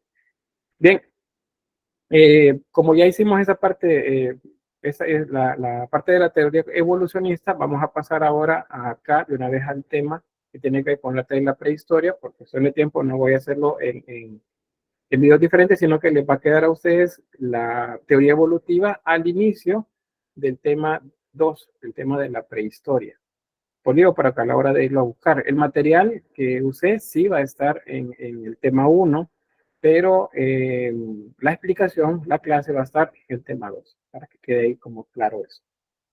Bien, Aquí, siguiendo hablando con la plática esta de la evolución, pues acá un esquema, un diagrama que muestra algunos de los más importantes registros fósiles encontrados de seres humanos. Tenemos acá más o menos a 7 millones de años de antigüedad. Tenemos a la Australopithecus, se considera que es uno de los ancestros comunes a varios de los homínidos que luego se desarrollaron. Se sabe que andaban erguidos. ¿Y por qué se sabe? Por algunos registros, pues digo, por algunas vértebras que se han encontrado que tienen una posición diferente a otros homínidos de esa época. ¿Dónde se encontró? Oriente de África. Ahí se encontró. Luego el habilis, este tendrá unos 2 millones de años de antigüedad, hasta más o menos unos 1.500 años, perdón, 1.500 años de 1.500.000 años, perdón, de este tiempo. Ese habitaba en toda África y se sabe que fabricaban instrumentos rudimentarios, los llamados útiles, que son herramientas en piedra. Luego, siempre en este periodo grande que se llama Paleolítico, ya encontramos al llamado Homo erectus. En este caso, básicamente todo su desarrollo era erguido sobre 2 piernas. No se manejaba más bien caminando, no subía los árboles, es lo que me refiero, a diferencia de los anteriores que tenían pues esas habilidades también, según se infiere. Existía en África, pero se han encontrado algunas características, algunos fósiles característicos o similares a esas características en Asia, en Europa y en Oceanía también. Significa que se movió en estos lugares. Luego tenemos al Neandertal o Neanderthalensis, y se sabe que vivía en África, en Europa y una gran parte de Asia. Este es uno de los que poblaron mayormente el planeta. A la par de ese ser, existía también el Sapiens sapiens. Existía en África en lugares un poco más cálidos. El Neandertal era de climas un poco más fríos en la medida que fue avanzando en el tiempo. Se creía inicialmente que uno era evolución del otro, o sea, que el Sapiens venía del Neandertal, pero no fue así. Se ha comprobado que eran 2 especies diferentes. Se pensaba que nunca se había mezclado, no existieron híbridos entre ellos, pero los últimos hallazgos se afirman eso, que sí hubo vestigios acá.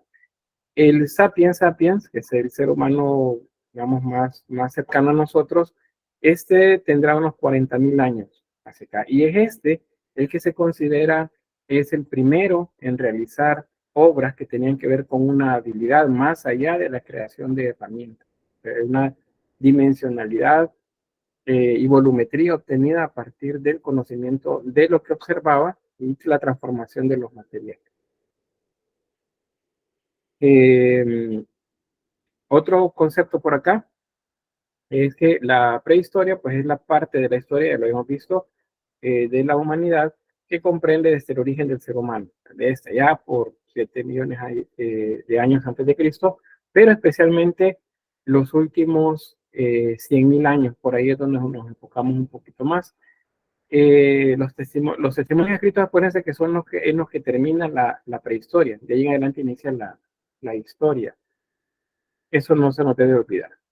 Las etapas de la prehistoria, que es lo que nos interesa, es la edad de piedra y la edad de los metales. En la edad de piedra es que se desarrolla el paleolítico, es cuando el ser humano comienza a conformarse en grupos sociales, como hordas originalmente, y eventualmente a comunidades. Eso lo hace ya en el periodo neolítico. O sea, más o menos 2.5 millones de años establecen acá, porque es cuando aparecen las primeras herramientas, o sea, el ser humano que transforma el entorno. Pero les decía, el ser humano que produce aquello que llamamos arte está rondando por los 40.000 años antes de Cristo, de 35.000 a 40.000 años antes de Cristo. El neolítico es 8.000 años antes de Cristo. En esa etapa comienzan las culturas que se van a desarrollar en las primeras culturas históricas. Esas culturas comienzan a aparecer ya propiamente en lo que se llama edad de los metales, es decir, unos 7.000, 6.000 años antes de Cristo. Ahí comienzan a aparecer ya aquellas que comienzan a dejar vestigios escritos. ¿Quiénes son? Pues la más antigua en dejar vestigios es la Sumeria. Y eso ya cuando hablamos de los sumerios estamos hablando de la edad del cobre, luego la edad de bronce, luego la edad del hierro. Entonces esto no se nos debe olvidar, es parte del mapa cronológico que debemos conocer. Acuérdense, hay una edad de piedra y una edad de los metales, así nos lo han enseñado. La edad de piedra corresponde al paleolítico y luego el neolítico. El paleolítico es más amplio, el neolítico es más corto y hay una diferencia muy, muy grande entre estos dos periodos. La vamos a ver despacio. Y luego la transformación hacia los metales. Acá es donde aparecen ya registros escritos y culturas que nos hablan acerca de un desarrollo cultural. ¿Preguntas?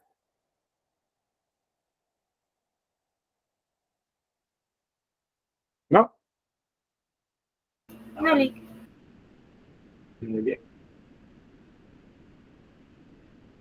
Bien, acá en el mapa se muestran como una distribución de yacimientos de lo que se llama arte paleolítico. Acuérdense, si digo paleolítico me refiero, ya hablando de arte, en unos 35.000 a 40.000 años antes de Cristo hasta los 8.000 años antes de Cristo. Hasta ahí ese periodo es lo que en arte nos interesa en este momento. Es poco tiempo en términos de, bueno, en términos de espacio histórico, tiempo histórico, pero es muy rico en cuanto a lo que sucedió durante esa época. Si ustedes observan, hay una concentración bastante grande de los puntos donde se han encontrado estos vestigios, estos yacimientos, en España, Francia y el centro de Europa. O sea, esta región es donde más se encuentran. Esto que ven acá como cubierto con una capa, eso es hielo, son glaciales. Significa que estamos hablando de la época de la última glaciación, o la penúltima glaciación sería este momento. ¿Alguien tendría una idea de por qué? Vamos, por ejemplo, acá existen más vestigios de asentamientos humanos o de lugares donde existieron seres humanos y en el resto no tanto. ¿Qué puede existir acá que no había en los otros lugares?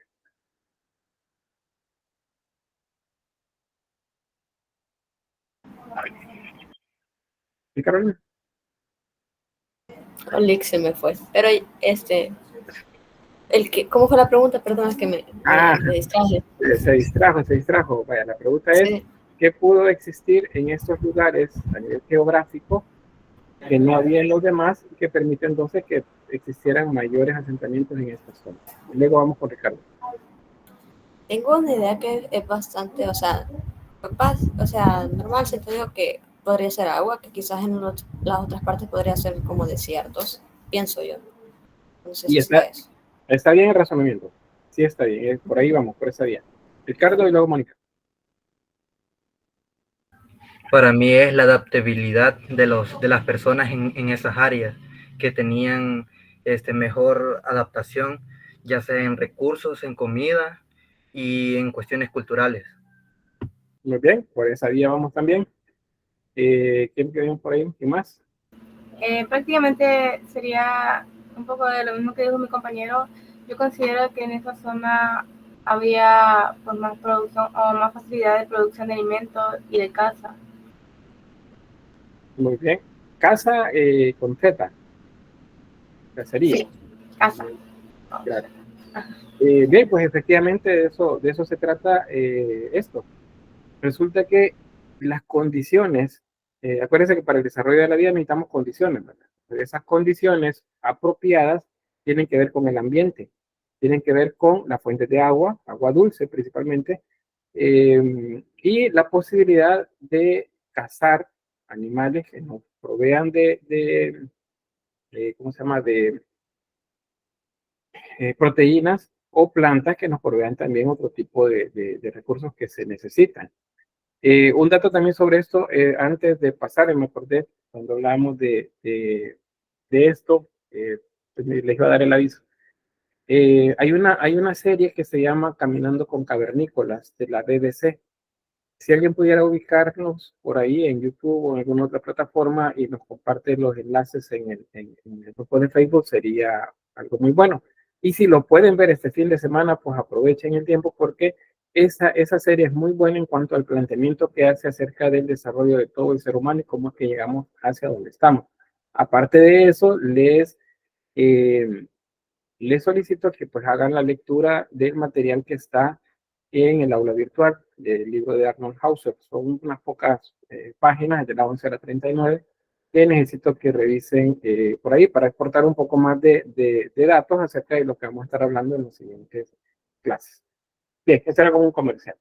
Entonces, las condiciones del espacio, el entorno, deben ser las adecuadas para que se desarrolle pues el proceso de recolección y de caza. Porque acá no hablamos, ellos no tenían un lugar donde vivir. No, aquí esos seres se movían de un lugar a otro. Eso se le llama ser nómado, el nomadismo. Aparte de eso, pues la esperanza de vida no era tan larga, era una esperanza de vida corta. Por lo tanto, pues moverse de un lugar a otro, pues, por ejemplo, si alguien estaba en esa zona de España y quería llegar acá, por ejemplo, difícilmente lo hacía, pero habían individuos que sí lo lograban hacer, sí lograban moverse de un lugar a otro, pero las distancias eran muy largas en ese momento. Se refiere a espacio. En lo que se refiere a tiempo, estamos hablando de una glaciación. Eso significa que el clima, las condiciones climáticas acá son diferentes a las de África. Ese avance del polo norte o de los hielos polares hacia el sur, cubriendo parte de Europa, eso implicaba desertificación en esta zona. Cuando retrocedía, otra vez aumentaban las condiciones en la zona de África. Por eso es que en el desierto del Sahara, en una región que se llama Tassili, vamos a encontrar registros gráficos que nos hablan de cultura, de agricultura y ganadería en esos lugares. Pero ¿cómo es posible si esos lugares es un desierto? Pues porque en algún momento sí habían condiciones ahí para hacerlo. Bien, eso como parte contextual. Ahora vamos ya a hablar del llamado periodo paleolítico. Este es estamos hablando, vamos a enfocarnos en el paleolítico del 40.000 años antes de Cristo al 8.000 años antes de Cristo. Ese es el rango de tiempo. Espacio es el espacio histórico, es Europa. Tiempo, entre el 40.000 antes de Cristo al 8.000 años antes de Cristo. Eso se llama periodo paleolítico. No es todo el periodo paleolítico, pero es el que nos interesa. Acá tienen los datos. Ahí están lo que ya les había mencionado. Se aproxima 1 millón de años la duración del paleolítico.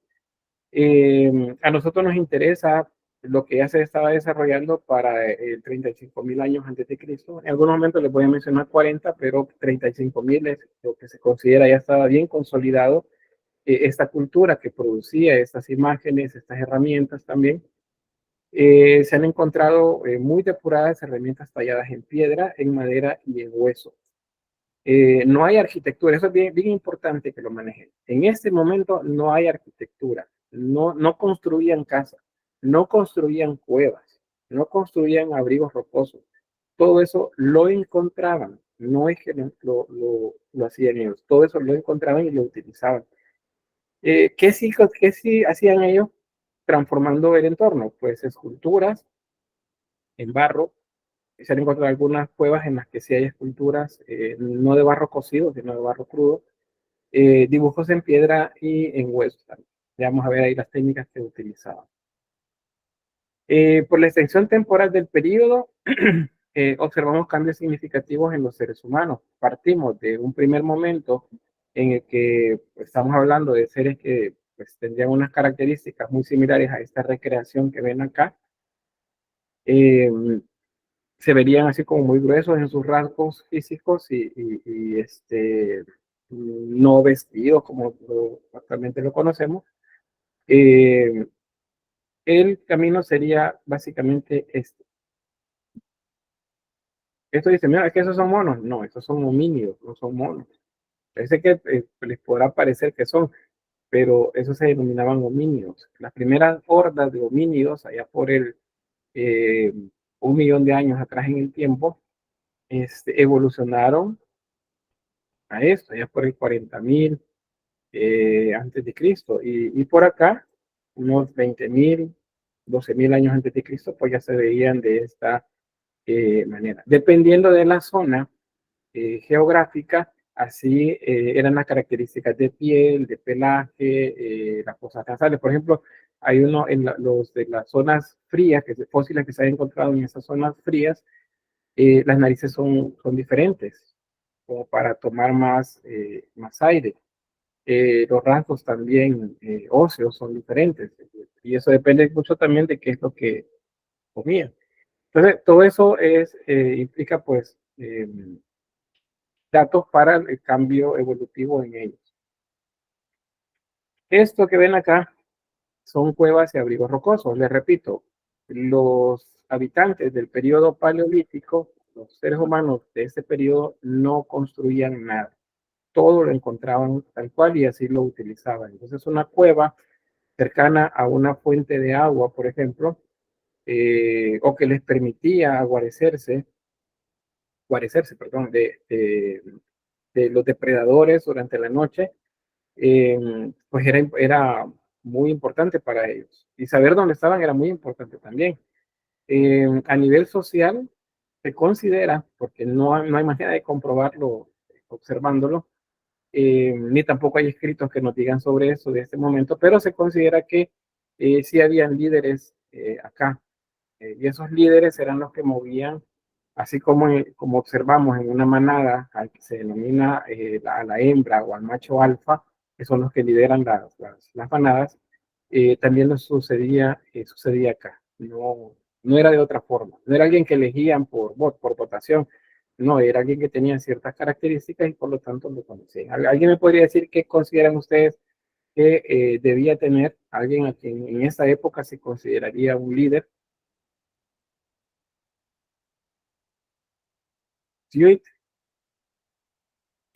Fuerza y habilidad quizás para la casa o algo así. Bien, fuerza y habilidad para la casa. Eso es importante porque debe de proteger a la manada. Tengo a Natalia. Pues para que ellos fueran líder, me imagino que ellos tenían que no tener inteligencia, pero sí pensar de manera astuta para sobrevivir, pues un pensamiento de sobrevivencia, tal vez, y tratar de salir adelante con el grupo que tenían. Muy bien, gracias. Ricardo, luego Mónica.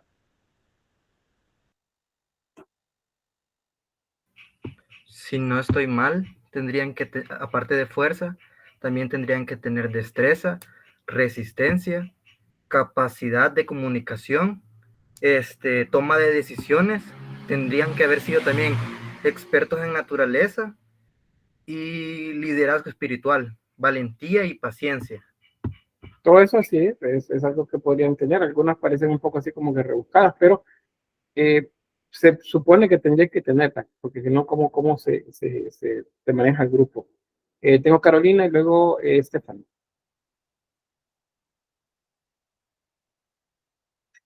Sí, pues lo que mencionaba mi compañero, igual, la valentía que tenían que tener, como por ejemplo, digamos, al momento de la caza, pues, o sea, no tenían que tener ese temor como actualmente se les tiene a los animales que son depredadores. Entonces, esa valentía tenían que tenerla y por ende serían pues como entre líderes. Porque si ponía a otros a otro tipo de casa para poder llevar el sustento, todo pues no lo iban a hacer o algo por el estilo, pues digamos. O sea, tenían que tener esa fuerza y valentía. Muy bien, gracias. Stephanie. Igual lo mismo que decían mis compañeros de la valentía y la fuerza que tienen que tener para cazar los animales para el alimento de toda su comunidad, por así decirlo. Pero también lo que se dice, tal vez no se utilizaba un sistema de votación para elegirlo, pero más sin embargo, bueno, según lo que yo sé hacer, las mujeres elegían también a su líder, dependiendo de la fuerza que demostrara cada uno, porque así como en la actualidad existe rivalidad. que ahí eran como que las mujeres las que decían quién era su líder, creo yo, o no sé. Sí, es una posibilidad. De hecho, la posición de la mujer era bastante importante en estos grupos.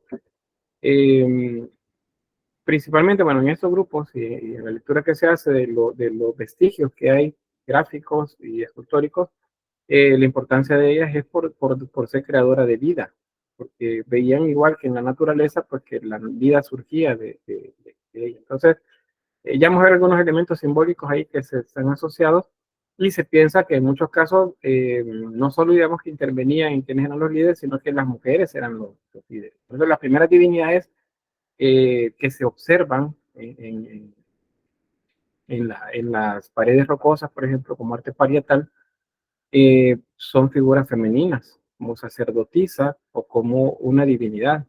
Eso es algo también muy importante.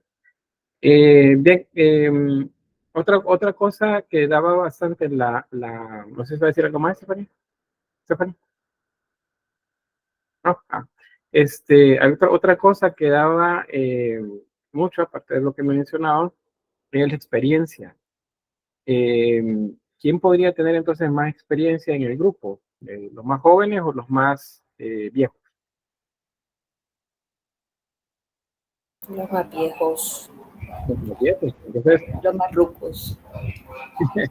es otra de las cosas que se consideran ciertas, que las personas mayores de ese momento eran las que lideraban el grupo.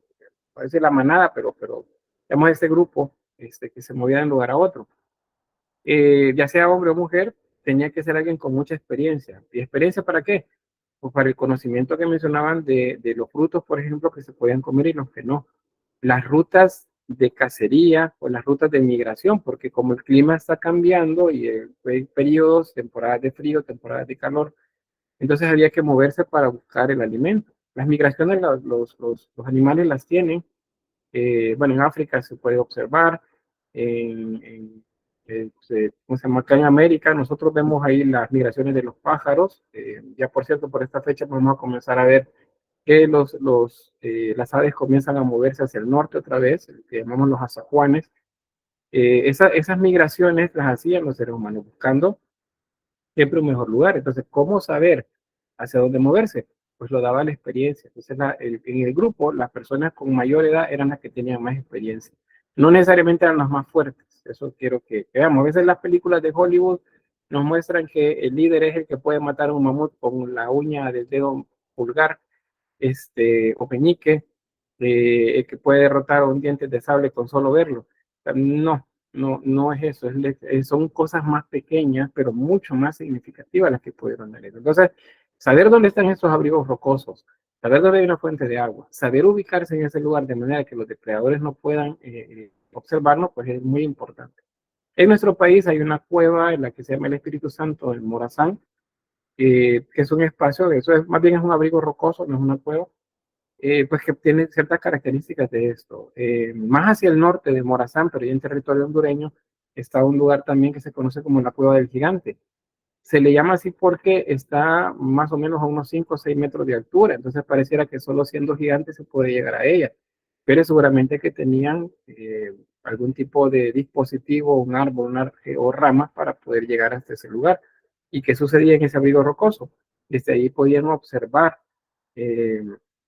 porque está en una inclinación, o sea, el abrigo rocoso está en la parte alta, hay una ladera y de esa manera podían observar, tiene un ángulo de visión muy grande en el que pueden observar depredadores o aquellos que hubiesen querido hacerles daño. Entonces, eso es importante en estos lugares. Sobre las creencias religiosas, pues esas no aparecen desde el principio. Este es un proceso bastante grande. Se considera que esta adoración tenía que ver con las fuerzas de la naturaleza, era algo que no entendían y lo que no se entendía, por lo tanto, pues había que explicarlo de alguna manera cuando ya se pudo. Antes no, antes simplemente lo observaban y ya. Una cosa también para luego entender por qué pintaban de esa forma, por qué hacían grabados o por qué hacían esculturas de esa forma, algo que debemos entender de acá es que lo que nos dicen los vestigios es que observaban de una manera muy detenida el entorno. Tenían una capacidad de observación bastante grande, algo que no tenían otros, que a lo mejor observan nosotros actualmente. Ustedes saben, hay gente que es, decimos, bien fijada. Se fija en detalles pequeñitos y hay gente que no. Hay gente que pasa enfrente de ustedes y ni cuenta se dio que le estaban saludando. Pero hay quienes los ven de reojo y ya los reconocen. Entonces hay gente que se fija en detalles. Estos de ese momento dependían mucho de observar y de conocer el entorno. Por lo tanto, se sabe, a partir de los vestigios, que sabían, que conocían mucho el entorno, pero no lo sabían explicar.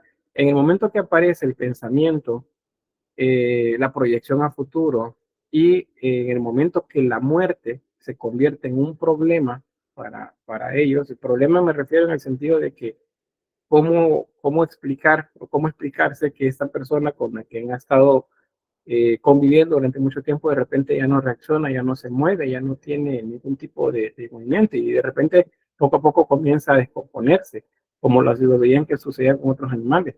Entonces, el entender la muerte es una de las cosas que habrían dado paso para que las creencias religiosas fueran apareciendo. No hay manera de poder asegurarlo al 100%. Como les repito, esas son inferencias, o sea, son razonamientos que se hacen a partir de lo que se observa. ¿Qué se puede observar? Hay culturas en Oceanía, en algunas zonas de África y algunas de Sudamérica, en las que todavía hay comunidades que se mantienen en un estadio de desarrollo como la edad de piedra, es decir, como el paleolítico. Y aquellos que han tenido, científicos que han tenido la oportunidad de poder registrar eso, de convivir con esas culturas, entonces son las que observan las coincidencias entre las costumbres que ellos tienen y lo que observamos en los vestigios arqueológicos. Entonces hacen inferencias, o sea, hacen como deducciones, y a partir de eso se afirman algunas cosas. Entonces, las creencias religiosas tienen que ver con eso, con la naturaleza, no entenderlo y buscar explicación, y la muerte. A partir de eso viene la creencia religiosa. Se piensa también que la mujer tuvo un papel muy importante en este momento.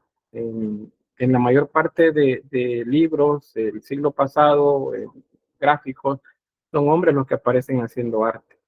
Pero se piensa que ya con los últimos estudios, que no, la mujer tenía un papel mucho más importante, no solamente acá, sino también en la cacería, en la proyección y en la conducción, en todo eso.